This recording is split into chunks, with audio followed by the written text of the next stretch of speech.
ঘটনা সামান্য জমিন খাইরা হাত ধরে চাবু মারতে উদ্যত হলে আমি আর কাসেম আলী ঘটনাস্থলে উপস্থিত হই। তারপর কি হলো হেমন্ত? কাসেম এবং আমি জমির খাকে হত্যা করতে উদ্যত হলে ইরা আমাদের বাধা দেয়।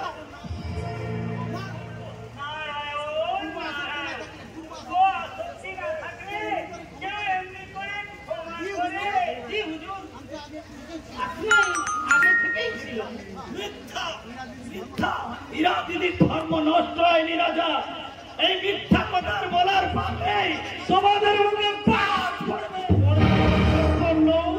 সবুজ চোখের রাজপ্রাসাদে বাজ পড়েছে। বাধ্য কাটে থামিয়ে দাও, সব আলো নিভিয়ে বেরো। চুপ করো পুরুষ, সামান্য একটা নারী রূপের ময়ে এত বড় সত্য তুমি গোপন করে আশ্চর্য লাগে। মিথ্যাবাদী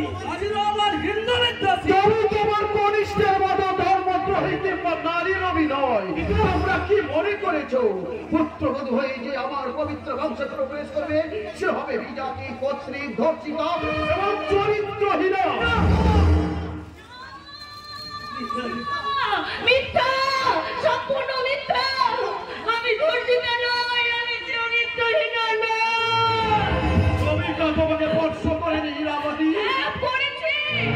করেছে মহারাজ, করেছে, কিন্তু আমার ইচ্ছার বিরুদ্ধে নবীন আমার হাত ধরেছে বলে আমি ধর্ষিতা, আমি চরিত্রহীনা।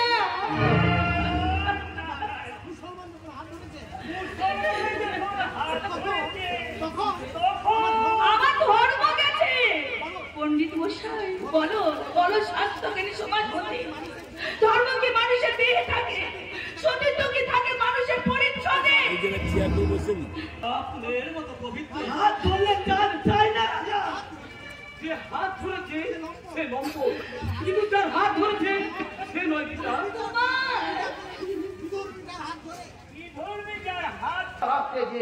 বাংলা হিন্দু সমাজের মাথায় আমি কলঙ্ক তুলে দিতে পারি না।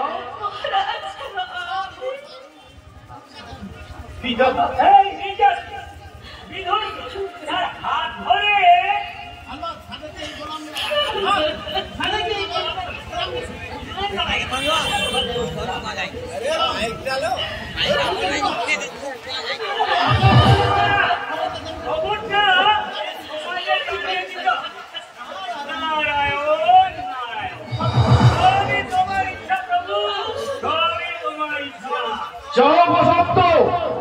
প্রাসাদের খবরটা জানিয়ে দাও। ভুল বুঝে আমার জীবনটাকে আপনি বিষময় করে তুলবেন না মহারাজ। আপনি বিশ্বাস করে আমি চরিত্রহীনা নয়, আমি ধর্ষিতা নয়। ছোটবেলায় আমার বাবার মুখে আমি শুনেছিলাম আপনার ছোট ছেলের সঙ্গে আমার বিয়ে দেবে, আর সেই দিন থেকে আপনার পুত্রকে আমি স্বামী বলে মেনে নিয়েছি। মনে রাখতে আমি কোনো কুসংস্কার মনের মধ্যে আনিনি মহারাজ। আপনি বিশ্বাস করুন, আপনি বিশ্বাস করুন। এবারই তারা জলের মতো পবিত্র পিতা অসন্তোষের বুদ্ধিমান বলে জানতাম। আমি লীলাবতীকে স্ত্রী বলে কল্পনা করেছি পিতা। কল্পনায় কাজ মূর্খ, আর তুমি বুদ্ধিমান সূক্ষ্ম ন্যায় গোষ্ঠীর বিচারকের মতো হারান রক্ষীকে পায়ে ঠেলে দিচ্ছে রাজা। মায়া মমতা তোমাকে অন্ধ করেছে সম্পূর্ণ, কিন্তু আমি রাজা সমুদ্র সেন, অসংখ্য হিন্দু আমার মুখের দিকে বসে আছে, তারা চলে সমুদ্র সেন প্রাণ দেবে। রাজা ধর্মের মধ্যে সমাজের মধ্যে কলঙ্ক লেপন করবে না। তোমরা কি মনে করেছো নবাব মুর্শিদ করি তার অত্যাচারে বাংলার হিন্দু ধর্ম ধ্বংসের পথে? তোমরা কি চাও আমার কথার মূল্য রাখতে বাংলা হিন্দু সমাজের মাথায় আমি কলঙ্কের ঘোষণা তুলে ধরব? আমি সমাজের মাথায় আমি কলঙ্ক তুলে ধরব? তোমরা চাও রক্ষণশীল হিন্দু ধর্মে আমি চরিত্রহীনা নারীকে পুত্রবধূ বলে স্বীকার করে নেব?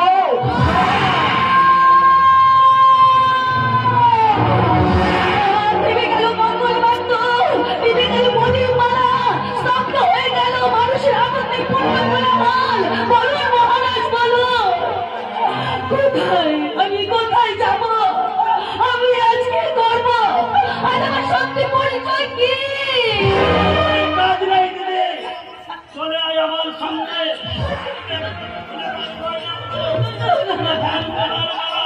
আমি এই বাংলার পথে পথে বলে বেড়াবো, এ মেয়েটা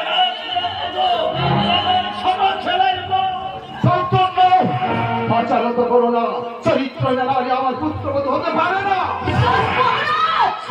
লজ্জা করে না, লজ্জা করে না চিৎকার করে একটা নির্দোষ মানুষকে দোষী সাজিয়ে আপনার কুটুম্বে করতে? ফিরে দিন, ফিরে দিন আপনার এই বহুমূল্য অলংকার। চাই না, চাই না আমি বুদ্ধবুদ্ধ স্বীকৃতি। বলুন, বলুন মহারাজ আমার সত্য পরিচয় কি? আমার সত্য পরিচয় তুমি পতিতা।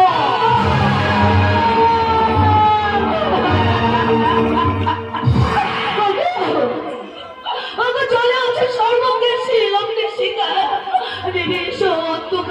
অন্ধকার এই সমাজে ছুটে এসো এই ধ্বংসের ঝটিকায় অত্যাচারের বেদি বলে মানবো না, আমি তোমাদের কারো কথা মানবো না।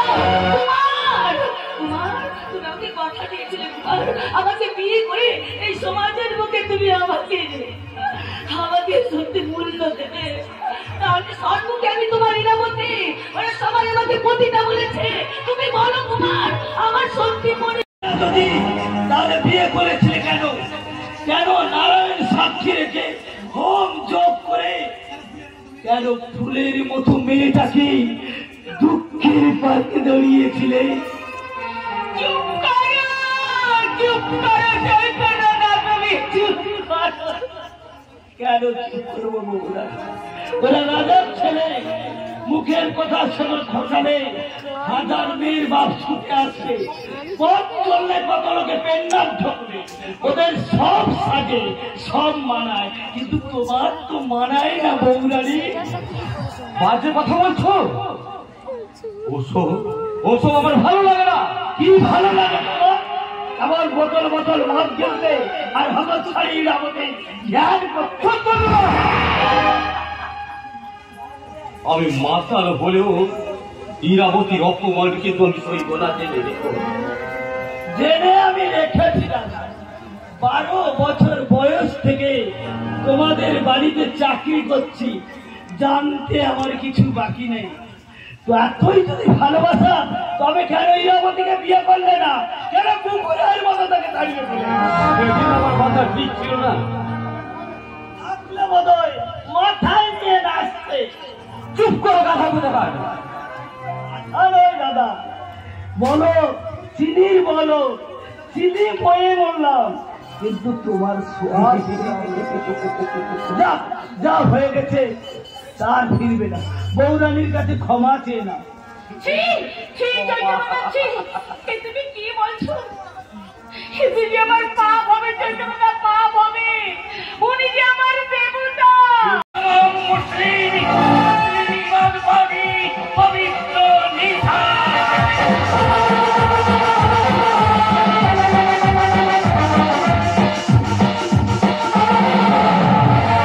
ইরা, তুমি জানতে চেয়েছিলে না তোমার পরিচয়, কিন্তু কিন্তু বলতে গিয়ে আমি জ্ঞান হারিয়ে ফেলেছিলাম।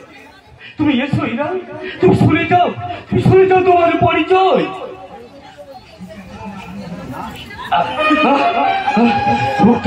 বুকটা তোমার ঠান্ডা হলো। এবার এবার আমার প্রিয়তম ইরার কথা আমি ভেবে করে চিন্তা করবো।